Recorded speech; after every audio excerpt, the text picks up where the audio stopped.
Het laatste zonlicht streelde de nu witte, glanzende wacht van licht, die vrij graaste over de groene weiden, terwijl Lucas vanaf de omheining toekijkte, met tranen van geluk over zijn wangen. Het hele dorp begreep dat ze getuige waren geweest van het grootste wonder dat menselijke compassie kon verrichten, de transformatie van een gebroken hart in een symbool van hoop voor de hele gemeenschap. Maar om te begrijpen hoe we bij dit moment van pure emotie zijn aangekomen, moeten we maanden teruggaan, naar het begin van alles. Het was in september 8 toen Lucas de Vries, amper 8 jaar oud, wakker werd nog voordat de zon opkwam. Er was iets aan die dag dat hem onrustig maakte, een vreemd gevoel in zijn borst dat hij niet kon verklaren. Hij woonde met zijn ouders, mevrouw Marina en meneer Raymond in een eenvoudig huisje van 3 kamers aan de rand van dorp Zonneveld, een kleine landelijke gemeenschap verscholen tussen hovels bedekt met bos. Het gezin leefde van de verkoop van groenten die ze in hun tuin verbouwden en van wat bijbaantjes die meneer Raymond in het nabijgelegen stadje vond. Lucas was altijd een kind geweest dat anders was dan de andere kinderen. Terwijl de jongens van zijn leeftijd voetbalden of videogames speelden, gaf hij de voorkeur aan het observeren van vogels, het praten met straatkatten en het verzinnen van verhalen over de wolken die over de hemel trokken. Mevrouw Marina zei vaak dat haar zoon een te groot hart had voor zijn kleine borstkas en meneer Raymond, een man van weinig woorden, glimlachte alleen maar trots als hij het jongetje zag zorgen voor een gewond dier. Op die specifieke ochtend ging Lucas in zijn pyjama naar buiten, blootsvoets op het dauwnatte gras. De stilte werd alleen onderbroken door het verre gezang van krekkels en het zachte geritsel van bladeren die bewogen door de ochtendbries. Hij liep zonder een bepaalde bestemming, volgend alleen zijn intuïtie, toen een ander geluid zijn aandacht trok. Het kwam van een struik dicht bij de muur die zijn tuin scheidde van het braakliggende terrein ernaast. Hij naderde het met de nieuwsgierigheid die typerend is voor kinderen, maar ook met de voorzichtigheid die hij had geleerd door het observeren van dieren. Tussen het hoge gras en de droge takken zagen zijn ogen iets dat zijn hart deed bonken. Een klein lam met een vacht die wit had moeten zijn, lag op de grond in voetenshouding, maar het was geen gewoon lam. Zijn huid was bedekt met vreemde knobbels, als tumoren die ongeordend over zijn hele lichaam uitsprouten. Sommige van deze knobbels hadden een zorgwekkende roodachtige kleur en andere leken te necroseren. Het dier draaide langzaam zijn kop in de richting van Lucas en zijn ogen nog steeds glanzend ondanks de duidelijke pijn ontmoetten die van de jongen. Het was een moment van pure verbinding zonder woorden, waarin 2 zielen elkaar herkenden. Het lam bracht een zwakke, bijna onhoorbare bleating voort als een hulpvraag die als een pijl door het hart van Lucas ging. Mama, papa, riep Lucas, terugrennend naar huis zonder zijn ogen van het dier af te halen. Er ligt een gewond lammetje buiten. Mevrouw Marina kwam uit de keuken, nog met haar schort bedekt met meel, en meneer Raymond liet zijn koffie halfvol staan. Ze volgden hun zoon naar de plek, en toen ze de situatie van het dier zagen, wisselden ze een blik uit die Lucas goed kende. Het was de blik die ze uitwisselden als ze aan het eind van de maand niet wisten hoe ze de rekeningen moesten betalen.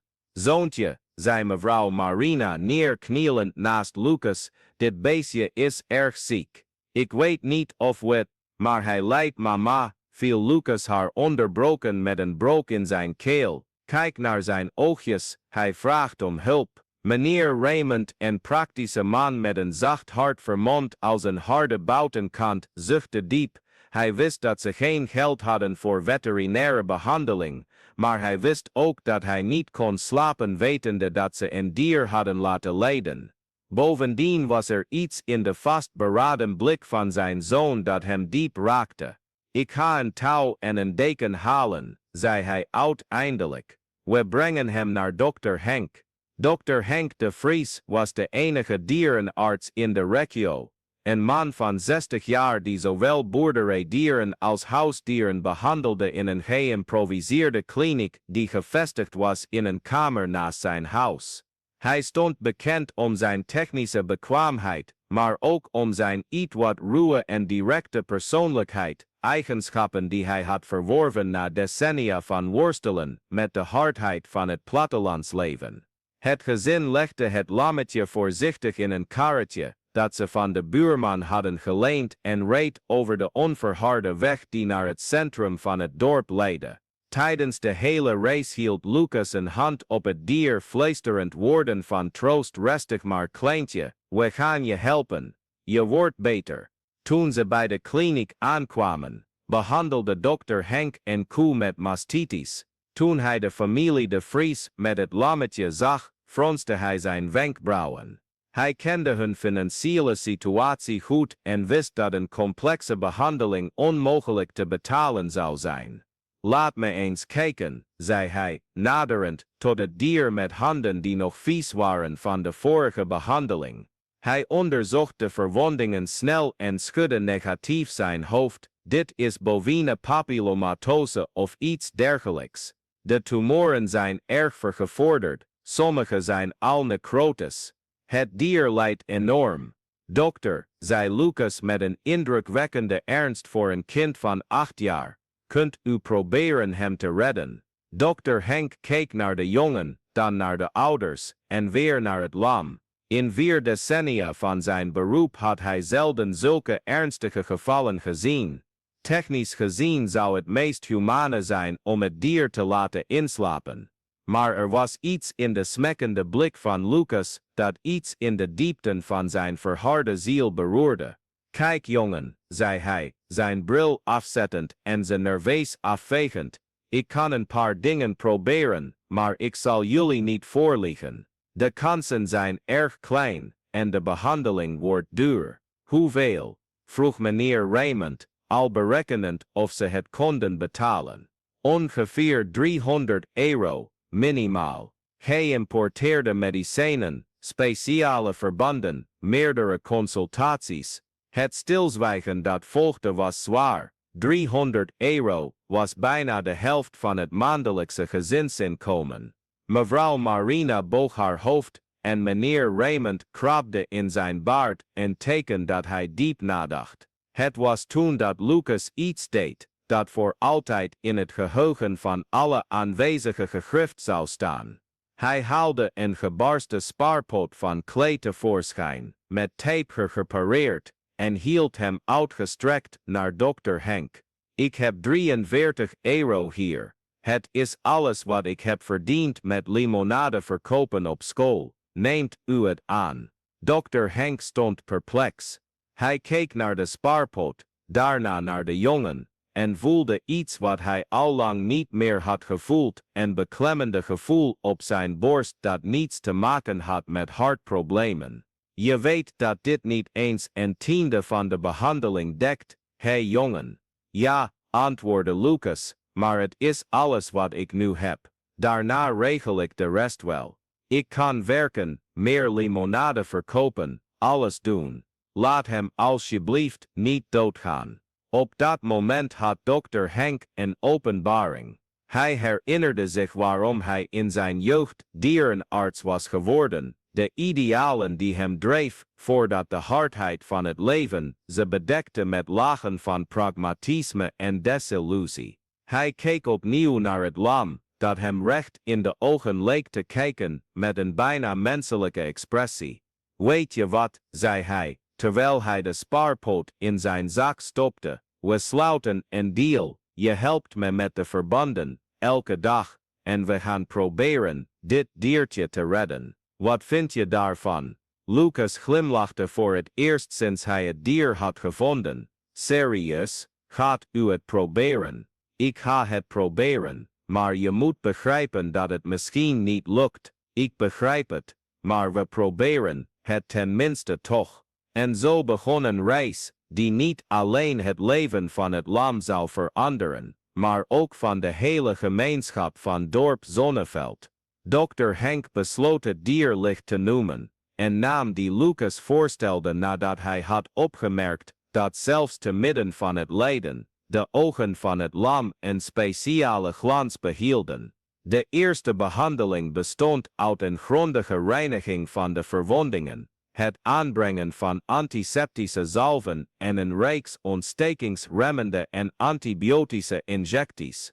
Elke dag, meteen na school, rende Lucas naar de kliniek. Hij hielp met de verbanden, maakte de plek schoon waar licht lag en vooral praatte met het dier. Het was indrukwekkend hoe zijn aanwezigheid het lam leek te kalmeren. Tijdens de pijnlijkste procedures was het voldoende dat Lucas lichts hoofd vasthield en verhalen fluisterde om het dier kalm te houden. Weet je licht, zei Lucas tijdens een van die sessies, ik dacht aan een verhaal over een heel moedige lam dat in een betoverd bos woonde. Het had tumoren over zijn hele lichaam, maar eronder zat een vacht zo wit en glanzend dat het andere dieren kon genezen met alleen maar een aanraking. Dr. Henk, die deze gesprekken aanvankelijk als tijdverlies beschouwde, begon te merken dat licht inderdaad beter op de behandeling reageerde op de dagen dat Lucas aanwezig was. Het was alsof de emotionele band tussen de jongen en het dier een omgeving creëerde die bevorderlijk was voor genezing. Naarmate de dagen verstreek, verspreidde het nieuws over het zieke lam en de toegewijde jongen zich door het dorp. Eerst waren het de kinderen van Lucas' school, die elke dag naar licht vroegen, daarna de ouders van die kinderen. Binnen de kortste keren kende heel dorp Zonneveld het verhaal. Mevrouw Conceição, eigenaresse van de plaatselijke bakkerij, was een van de eerste die werd geraakt. Ze verscheen op een middag in de kliniek met een zak vol zode broodjes. En zij deed es voor de jongen, een kind dat voor een ziek dier zorgt, mag geen honger lijden. Meneer Jan, een gepensioneerde monteur, bood aan om te helpen bij de bouw van een beter omheining voor licht. Een dier dat geneest heeft een waardige plek nodig om te verblijven, rechtvaardigde hij, terwijl hij de ruimte achter de kliniek al opmeet. De lerares van Lucas, mevrouw Helena, organiseerde een kleine actie op school. De kinderen brachten munten, kleine speelkoodjes, om te verkopen en zelfs medicijnen die ze thuis over hadden en die nuttig konden zijn. Het is belangrijk dat jullie begrijpen, legde ze de kinderen uit, dat het verzorgen van mensen die hulp nodig hebben de verantwoordelijkheid van ons allemaal is. Het was tijdens deze periode van gemeenschapsmobilisatie dat er iets heel bijzonders gebeurde, en hier, beste lezers die deze verhalen van overwinning en menselijkheid volgen, is het de moeite waard om je op ons kanaal te abonneren, om andere ontroerende verslagen, zoals deze niet te missen, want we geloven dat deze verhalen van hoop moeten worden gedeeld en vermenigvuldigd in onze wereld. Wat er gebeurde was, dat licht duidelijke tekenen van verbetering begon te vertonen, de kleinere tumoren begonnen te verdwijnen, de algemene ontsteking nam af en het dier begon met meer eetlust te eten. Nog belangrijker, voor het eerst sinds hij in de kliniek was aangekomen, kon licht een paar minuten rechtop staan. Lucas was aanwezig op dit magische moment. Hij was een verhaal aan het vertellen over vliegende schapen, toen hij licht zag worstelen om op te staan. Dr. Henk, riep hij, niet in staat zijn emotie te beheersen. Kijk, hij staat op. De dierenarts kwam aanrennen en kon zijn verbazing niet verbergen. In 40 jaar carrière had hij zelden zo'n significante verbetering gezien in zo'n ernstig geval. Dit is ongelooflijk, mompelde hij, het dier voorzichtig onderzocht. Maar het waren niet alleen maar rozenheur en maneschijn op deze reis. Er waren in het dorp enkele afwijkende stemmen, voornamelijk geleid door de heer August de Vries, een welgestelde boer en voorzitter van de bewonersvereniging. Voor hem was al die mobilisatie rond een ziek dier verspilde tijd en middelen die aan belangrijkere dingen hadden kunnen worden besteed. Ik begrijp deze mensen niet, klaagde de heer August tijdens een vergadering in het hoofdkwartier van de vereniging. Geld uitgeven aan een ziek dier, terwijl er mensen zijn die medicijnen nodig hebben. Dat is een gebrek aan prioriteit. Zijn toespraak vond gehoor bij sommigen, vooral bij degenen die in het verhaal van licht alleen maar overdreven sentimentaliteit zagen. De jongen is goed bedoeld, zei mevrouw Marlene, de vrouw van een lokale winkelier, maar de ouders hadden het vanaf het begin moeten weigeren. Een kind zulke verwachtingen heeft. De sociale druk bereikte Lucas' familie indirect, maar wel krachtig. Sommige buren begonnen commentaar te leveren over verspilling van geld en gebrek aan praktisch inzicht. Mevrouw Marina, in het bijzonder, voelde zich beoordeeld telkens wanneer ze naar de markt of apotheek ging. Raymond, zei ze op een avond, nadat Lucas naar bed was gegaan. Doen we wel het juiste, de mensen praten. Marina, antwoordde meneer Raymond, kijkend in de richting van de kamer van zijn zoon. Heb je de vreugde in de ogen van de jongen gezien, toen hij vertelde dat licht zelfstandig had? Denk je dat geld dat kan kopen? Maar de druk nam toe toen de heer August besloot directer te handelen. Hij zocht dokter Henk op in zijn kliniek op een donderdagmiddag, toen Lucas nog op school was. Dokter, zei hij, zonder uitnodiging plaatsnemend, ik kom hier praten over dat verhaal van het lam. Vindt u niet dat het tijd is om dit lijden te beëindigen? Dokter Henk, die medicijnen aan het sorteren was, stopte met zijn werk. Wat bedoelt u met beëindigen? No, dokter, u weet het wel. Het dier lijdt, de behandeling is duur, en dat gezin kan het zich niet veroorloven. Het meest humane zou zijn de situatie op te lossen.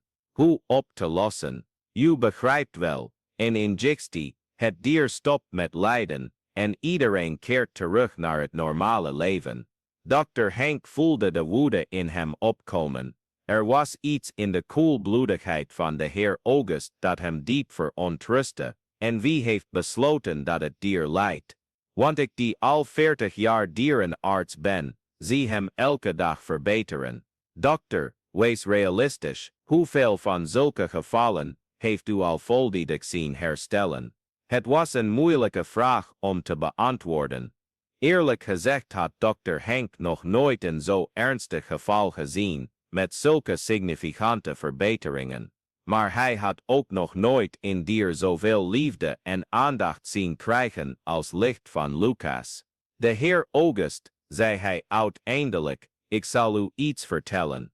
In 40 jaar werken met dieren en mensen heb ik geleerd dat geneeskunde soms niet alleen medicijnen en chirurgie is. Soms is het liefde, toewijding, geloven wanneer iedereen opgeeft. En weet u wat? Ik zie meer menselijkheid in die 8-jarige jongen dan in veel volwassenen. De heer August verliet de kliniek, zichtbaar geïrriteerd. Hij was het niet gewend om tegengewerkt te worden, zeker niet door iemand die hij sociaal gezien als ondergeschikt beschouwde. Hij besloot dat hij andere maatregelen moest nemen. De volgende week verspreidde hij in het dorp het verhaal dat de behandeling van het lam en verspilling van gemeenschapsmiddelen was, en dat het tijd was dat iemand een verstandige beslissing nam. Zijn invloed in het dorp was aanzienlijk, en sommige winkeliers begonnen zich af te vragen of ze door moesten gaan met het donneren. De situatie bereikte Lucas op een wrede en directe manier. Hij was bij de bakkerij van mevrouw Conceição brood aan het kopen, toen hij 2 dames hoorde praten. Wat een arme Marina, die haar schaarse middelen uitgeeft aan dat dier. Haar man moet het verbieden. Inderdaad, kinderen begrijpen zulke dingen niet. De ouders hadden verstandiger moeten zijn. Lucas voelde de wereld instorten. Voor het eerst begreep hij dat zijn strijd om licht te redden niet alleen tegen de ziekte was, maar ook tegen het onvermogen van volwassenen om te begrijpen. Hij kwam huilend thuis en vertelde alles aan zijn ouders. Moeder, zei hij snikkend, doe ik iets verkeerd, gaat licht aan mijn schuld dood. Mevrouw Marina ging naast haar zoon zitten en omhelste hem stevig. Op dat moment verdwenen al haar twijfels. Ze zag dat ze niet alleen een kind opvoedde, maar een mens met oprechte waarden, in staat om onvoorwaardelijk lief te hebben. Lucas, zei ze, de tranen van de jongen droogde. Je doet het allerbeste wat er is, zorgen voor wie het nodig heeft. En weet je waarom sommige mensen het niet begrijpen? Omdat ze zijn vergeten hoe het is om een puur hart te hebben, zoals jij. Meneer Raymond, die het gesprek van uit de keuken had gehoord, voegde zich bij hen. Zoon, toen ik kind was, zei mijn grootvader iets wat ik nooit ben vergeten. De maat van een man zit niet in wat hij heeft, maar in wat hij doet wanneer iemand hem nodig heeft. Jij, op 8-jarige leeftijd, bent al meer een man dan veel volwassenen. Deze woorden gaven Lucas nieuwe kracht. De volgende dag ging hij vastberaden naar de kliniek. Licht begroette hem met een gebouw dat sterker en vrolijker leek. Verschillende kleinere tumoren waren volledig verdwenen en de grotere waren zichtbaar kleiner. Dr. Henk, zei Lucas, denkt u dat we een vergadering op het plein kunnen houden? Ik wil iedereen vertellen hoe licht beter wordt. Ik wil dat ze het met eigen ogen zien. De dierenarts glimlachte. Er was iets in de vastberadenheid van de jongen dat hem inspireerde.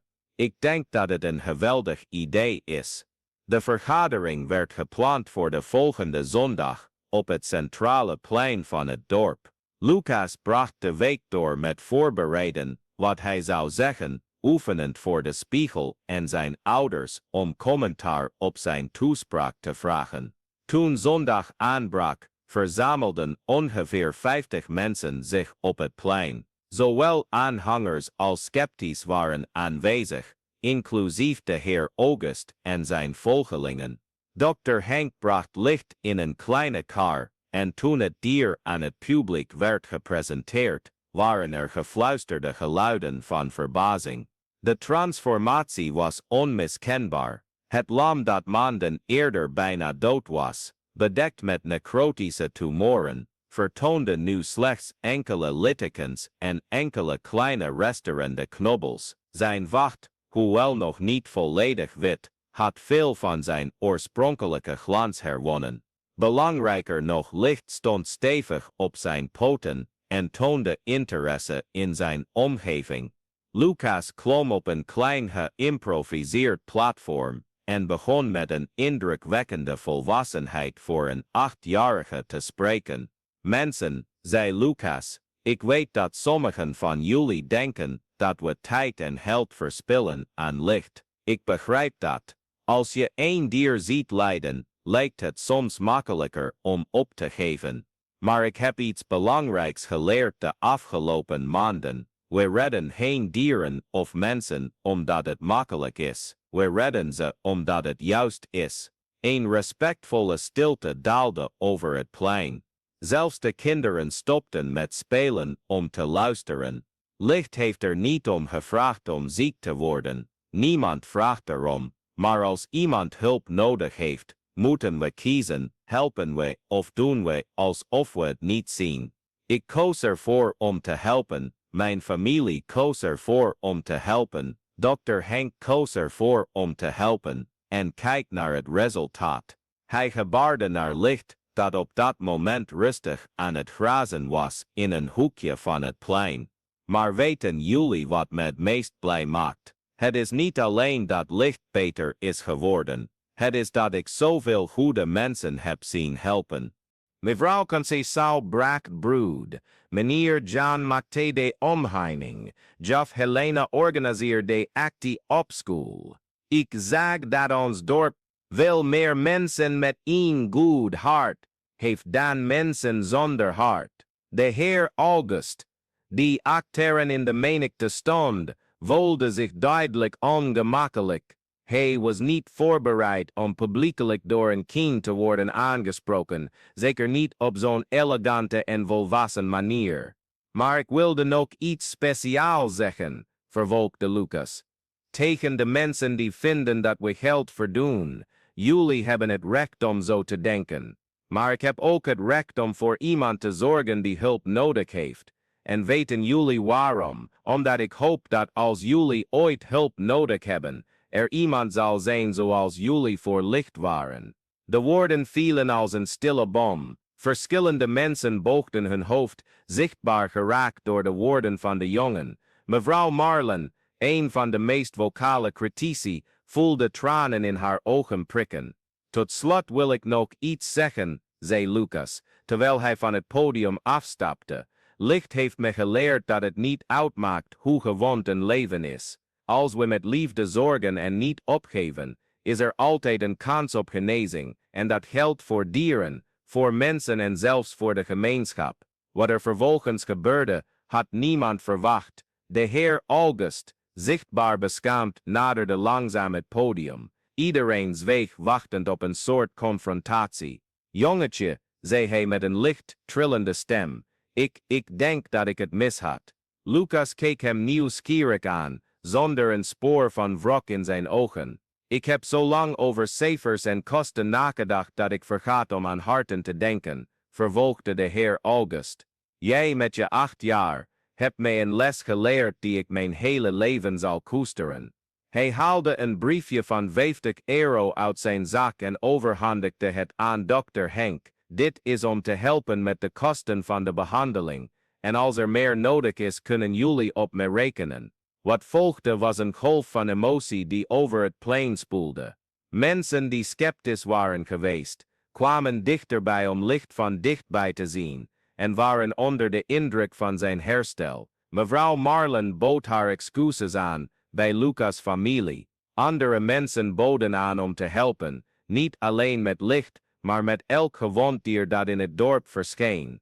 Maar de echte transformatie gebeurde niet alleen met licht of met de gemeenschap. Het gebeurde met Lucas zelf. De verlegen en teruggetrokken jongen was een natuurlijke leider geworden, iemand die volwassenen kon inspireren met zijn zuiverheid van hart en vastberadenheid. Dr. Henk, die het hele tafereel gadesloeg, voelde iets wat hij al tientallen jaren niet meer had gevoeld, oprechte trots op zijn beroep. Niet de technische trots van een juiste diagnose of een geslaagde operatie, maar de menselijke trots om deel te hebben uitgemaakt van iets groters dan zichzelf. Weet je Lucas, zei hij, terwijl hij licht onderzocht naar de bijeenkomst, in 40 jaar, als dierenarts heb ik nog nooit zoiets meegemaakt. En ik heb het niet alleen over het herstel van licht, ik heb het over wat jij met de mensen hebt gedaan. Ik heb niets bijzonders gedaan, dokter Henk. Ik heb gewoon voor een vriend gezorgd. Precies,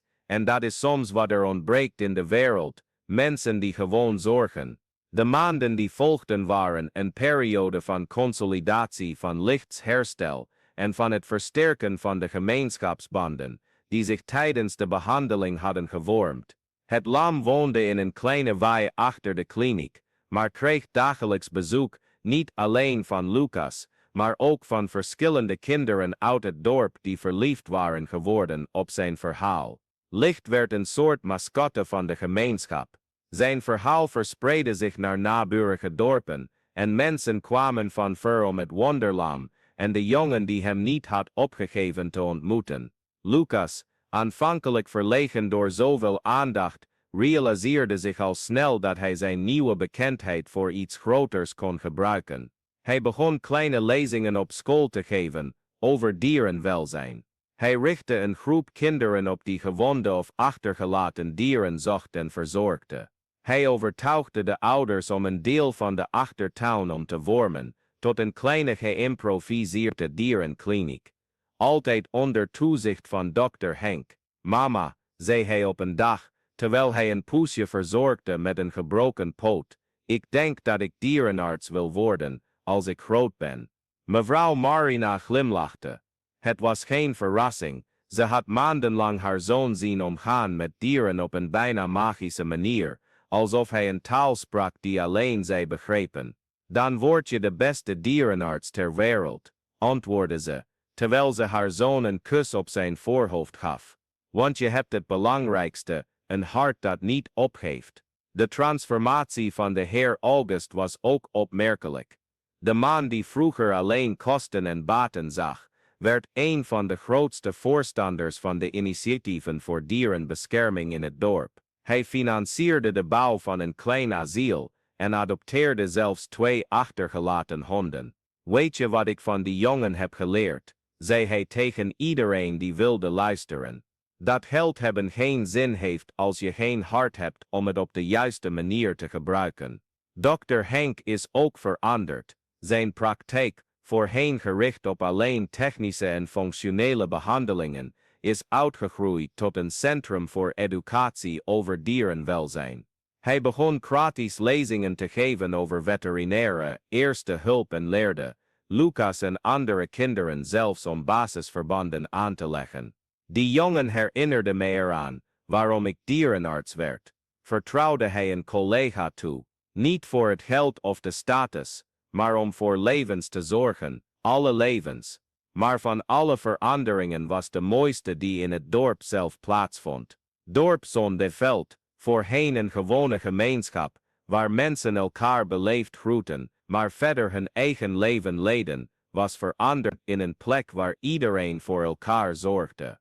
Toen mevrouw Francisca, een oudere dame, een beroerte kreeg, was de reactie van de gemeenschap onmiddellijk. Er werden shifts georganiseerd om voor haar te zorgen, ze kregen eten en gezelschap. Het was licht die ons dat leerde, zei mevrouw Conceição.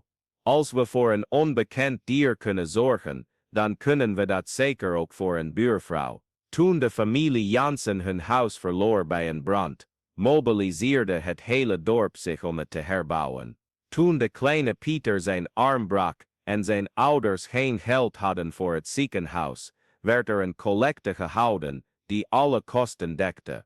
Lucas heeft niet alleen licht gered, merkte juf Helena op tijdens een ouderavond. Hij heeft onze gemeenschap gered. Hij herinnerde ons eraan dat wij een familie zijn. En zo komen we bij het moment dat aan het begin van dit verhaal wordt beschreven. Het was een gouden maartmiddag, bijna een jaar nadat Lucas licht voor het eerst had gevonden. Het lam, nu volledig hersteld, graaste vrij uit in het veld bij de school. Zijn vacht was stralend wit, zonder enig spoor van de tumoren die hem bijna hadden gedood. Lucas zat op de omheining die de weide van de weg scheidde, zijn vriend gadegeslagen met een glimlach van pure voldoening. Naast hem op dezelfde omheining zaten verschillende andere kinderen, die zich door zijn verhaal hadden laten inspireren om ook voor dieren in nood te zorgen. Lucas, zei Maria, een meisje van 7 jaar, dat een blinde kat had geadopteerd. Denk je dat licht zich nog herinnert hoe ziek hij was? Lucas keek het lam een paar seconden aan voordat hij antwoordde. Ik denk dat hij het zich wel herinnert, maar ik denk dat hij zich meer het ontvangen liefde herinnert dan de pijn die hij heeft gevoeld. Op dat moment, alsof hij het gesprek begreep, kwam licht naar de omheining toe en drukte zijn hoofd tegen Lucas' hand. Het was een eenvoudig gebaar, maar vol betekenis. Het was een stille dankjewel, een blijk van dankbaarheid, die geen woorden nodig had. Maar misschien is het mooiste van dit hele verhaal niet alleen het herstel van licht of de groei van Lucas. Het mooiste is dat, tot op de dag van vandaag, wanneer iemand in dorp Zonneveld een dier of persoon in nood tegenkomt, het eerste wat ze denken is: wat zou Lucas doen? En het antwoord is altijd hetzelfde: hij zou met liefde zorgen, hij zou niet opgeven, en hij zou dat moment van pijn veranderen in een kans om het beste van de mensheid te laten zien. Want dat is de echte les die de jongen Lucas en het lam licht aan de wereld hebben gegeven, dat het niet uitmaakt hoe klein we zijn, of hoe groot de problemen om ons heen zijn, we kunnen altijd kiezen om het verschil te maken in iemands leven. En als we die keuze maken, redden we niet alleen wie lijdt, redden ook een stukje van onze eigen ziel en van de hele wereld. En zo blijft licht grazen in de velden van dorp Zonneveld, terwijl zijn verhaal veel verder reikt dan de groene heuvels. En ons allen eraan herinnert dat de grootste revolutie die we kunnen maken, soms gewoon is om elkaar te geven, zonder op te geven, zonder op te geven, zonder te oordelen, zonder de kosten te meten. Want uiteindelijk, als je een arm toesteekt aan wie het meest nodig heeft, bloeit het leven zelf naast ons op.